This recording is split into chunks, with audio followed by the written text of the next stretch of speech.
Hindi makapaniwala itong si Andre na dahan-dahang nahulog ang kanyang loob sa isang simpleng dalagang si Caroline. Nakita niya kasi ang katangian ng dalaga na hindi niya nakita sa ibang babae. Si Andre ay apo ng isang mayaman at negosyanteng si Doña Amanda. Bata pa lamang ito noon nung halos magkasunod na pumanaw ang kanyang ama at ina. Kaya naman kinalakihan nito ang nasa poder ng kanyang lola Amanda. Lahat ng gusto ng binata ay binibigay ng matanda sa pag-aaral at sa mga luho nito. Ngunit napansin ng matanda na hindi mahilig ang apo sa mga babae at lagi nakatuon na lamang ang sarili sa kanilang negosyo. Kaya naman gumawa ng paraan itong si Doña Amanda para makapagtagpo ng babaeng totoong magmamahal sa kanya at hindi lamang pera ang habol nito sa kanyang apo. Isang umaga noon, nagtungo itong si Amanda sa labas ng kanyang kumpanya. Suot nito ang isang gusgusing damit na halos wala nang nakilala sa kanya. Plano niyang umarte na para bang nahihilo at kung sino man ang babaeng tutulong sa kanya, yun ang irereto nito sa kanyang apo. Habang nasa harapan nito ng kumpanya, labas-pasok ang mga empleyado. Nang subukan niya itong matumba at humingi ng tulong, wala ni isang lumapit sa kanya dahil nandidiri sila sa suot ng matanda. Tulong! Tulungan niyo ako! Maawa kayo sa akin! Tila nakatingin lamang ang mga lalaki at babae sa kanya. Natatakot silang marumihan ang formal nilang mga kasuotan. Hanggang dumating ang isang dalaga mula sa pagbigay nila ng flyers sa mga taong naglalakad. Nako! Lola, ano po nangyari sa inyo? Nasaktan pa ba kayo? Nako iha, nahihilo kasi ako eh. Pakiusap, dalhin mo ako sa ospital. Pwede niyo ba kaming tulungan ni Lola? Sigaw nito sa mga tao ngunit nagbingi-bingihan lamang sila. Naku miss, hindi ba ikaw yung bagong empleyado dito sa kumpanya? Ikaw ang nabiktima ng matandang iyan. Miss, tingnan mo nga yung damit mo. Madumi na. Dapat kasi hindi mo na tinulungan ng matandang iyan. Pipirahan ka lang yan. Masakit ang binitawang salita ng mga tao sa paligid. Subalit hindi nagpatinag itong si Caroline. Nagtungo sila sa ospital para makasigurado sa kaligtasan ng matanda. Iha, anong pangalan mo? Doon ka ba nagtatrabaho sa malaking kumpanya? Lola, ako nga pala si Caroline. Opo, doon po ako nagtatrabaho. Pero ilang linggo pa lang simula nung nakapasok ako. Kahit na sobrang sungit ng supervisor sa mga baguhan, okay lang sa akin yun. Ganon talaga kapag tayo ang nangailangan ng pera. Oops, Lola, huwag kayong maingay ha. Baka matanggal ako. Naku iha, ganon talaga. Ang ibig sabihin, hindi pala patas sa mga pakikitungo ng management ngayon? Parang ganon na nga Lola. Iha, Caroline, maraming salamat sa tulong mo. Paano ba ako makabawi sa'yo? Naku Lola, huwag mo nang alalahanin iyon. Masaya pa ako kapag nakakatulong ako sa kapwa. Iha, maitanong ko lang, kung meron ka na bang nobyo? Opo. Ang totoo, 5 taon na kaming magkarelasyon Lola. Ang totoo po, mamayang hapon may date kami doon sa sikat na restaurant. Sige Lola ha, babalik na ako sa trabaho. Baka hinahanap na ako ng supervisor ko. Kung may problema ka, ito nga pala ang contact number ko. Tawagan mo lang ako. Napayok ko na lamang ang matanda at lumabas na rin sa silid itong si Caroline. Samantalang labis naman ang saya nitong si Doña Amanda dahil may babaeng nagbaga ng loob sa kanya. Yun nga lang ay may nobyo na ito. Pero hindi pa rin siya mawalan ng pag-asa hanggat hindi pa naganap na mag-asawa mga ito ay makuha pa niya ang babaeng iyon. Kaya naman sa oras ding iyon ay tinawagan niya itong si Andre. Hello? Andre, may nakita na akong babae. Magugustuhan mo. Mamayang hapon, puntahan mo siya sa isang sikat na restaurant. Lola, seryoso po ba kayo dyan ha? Talaga bang gagawin ko yan? Iho, kailan pa? Kung wala na ako, nakakasiguro ako na mabait ang babaeng iyon. Kausapin at suyuin mo siya. Sige Lola, pupunta ako doon mamaya pag-out ko sa trabaho. Matapos ng buong maghapong pagtatrabaho ni Caroline ay dumiretso na ito sa restaurant kung saan sila magkikita ni Robert na kanyang nobyo. Robert? Caroline, mabuti naman at maaga ka nakapunta dito. Eh, bakit mo kasama ang mami mo? Akala ko ba, date lang natin ito. Babe, gusto ko kasi makita at makausap ni Mami. Kaya sinama ko na siya. Hello tita, magandang hapon po sa inyo. Caroline, naparito ako kasama ng anak ko dahil gusto kong ipaalam sa iyo na ihanda ko na ang inyong kasal ni Robert. Ano po? Anong kasal?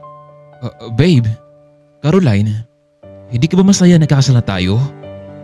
Wala ka naman dapat alalahanin dahil gastos si Mami ang lahat, di ba?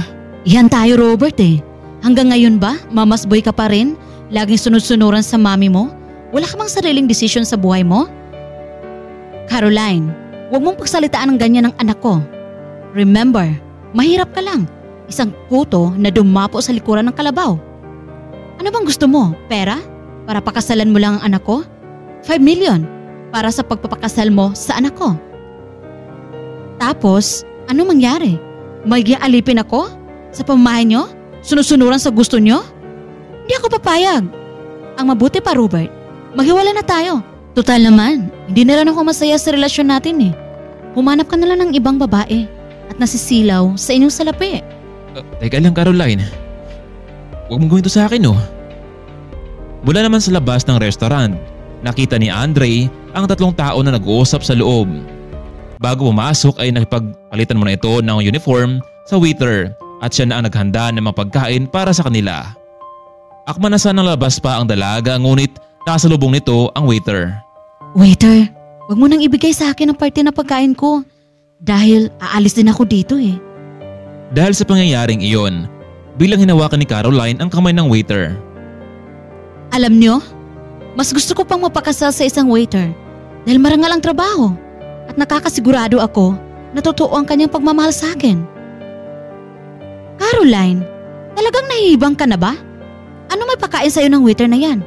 Ang kitid talaga ng kukuti mo. Ma'am, paano yan? Talagang ayon sa akin Robert, anak, huwag kang mag-alala dahil babalik din sa'yo ang babaeng iyan. Alam kong kailangan niya ng pera. Ilang linggo ang nakalipas ay nagpakasala nga sina Caroline at Andre. Andre, wala ka ba talagang pamilya dito? Caroline, wala Kahit saan lang ako matutulog kaya hindi rin ako nagtatagal sa trabaho dahil wala daw akong sariling tahanan. Kung ganun Andre, sa bahay ka na tumira. Huwag kang mag-alala dahil asawa na kita. Tutulungan kitang maging maganda ang buhay mo. Bibilhan kita ng damit na gusto mo. At kapag nakaipon na tayo, pwede ka na rin makahanap ng trabaho dahil may bahay naman tayo. Caroline, bakit mo ginagawa sa akin to ha? Hindi mo ako kilala Malay mo, masama akong tao. Nako Andre, talaga bang gagawa ka pa ng masama sa akin? Pero Caroline, bakit ayaw mong patulan yung in-offer sa yung perang malaki? Panigurado akong mabilis magbago ang buhay mo, hindi ba? Alam mo Andre, ang totoo, gusto ko mabuhay ng simple lang. Nakakasigurado naman akong gagawin lang akong alipin ng mga iyon. Tsaka huwag mo nang aalahanin yun dahil kasal na tayo, di ba? Andre, habang wala ka pang trabaho, sabay ka na lang muna. Ako nang bahala sa'yo. Isang umaga noon ay biglang nag-announce ang supervisor na darating daw ang CEO ng kumpanya para bisitahin sila. Kaya naman si Caroline ang inatasan para magtimpla ng tsaa kung sakaling darating na ang kanilang boss. Samantalang nagring naman ang phone nitong si Caroline at ang asawa pala ang tumawag dito. Hello? Andre, sorry ha kung hindi kita natawagan. Medyo busy talaga ako ngayon kasi darating ang boss namin. Kailangan ko muna magtimpla ng tsaa sa kanya. Hoy Caroline, nariyan ang boss. Ihatid mo na ang tsaa. Hindi yung puro ka na lang cellphone dyan. Nako Andre, mamaya na kita tawagan ha. Teka lang, Caroline, bakit ganun ang ugali ng supervisor mo ha? Dapat siyang mabigay nun dahil matagal siyang empleyado samantalang ikaw baguhan lang. Ayos lang yun Andre. Sige, mamaya na lang ha. Dahil naroon na ang boss sa loob ng opisina nito, hinatid ni Caroline ang tsaa. Ngunit laking gulat nito dahil pupasok sa loob ng pinto, naroon si Andre sa loob. Andre? Anong ginagawa mo dito? Sa office ng boss? Caroline? Dito ka na ba natatrabaho? I'm sorry kung naglima ko sa'yo ha. Nag-flex ako ng trabaho dito pero mukhang mali yata napasok akong kwarto dito Nako Andre, lumabas ka na. Alam mo bang bawas kumpanya dito ang mag-asawa? Paano na lang kung malaman nila na nandito ka? Baka matanggal pa ako. Tara, ihati na kita sa labas. Nasabi ko naman sa'yo, ako nang bahala sa'yo, hindi ba? Wait Caroline, gusto ko rin matrabaho para naman sa ating dalawa.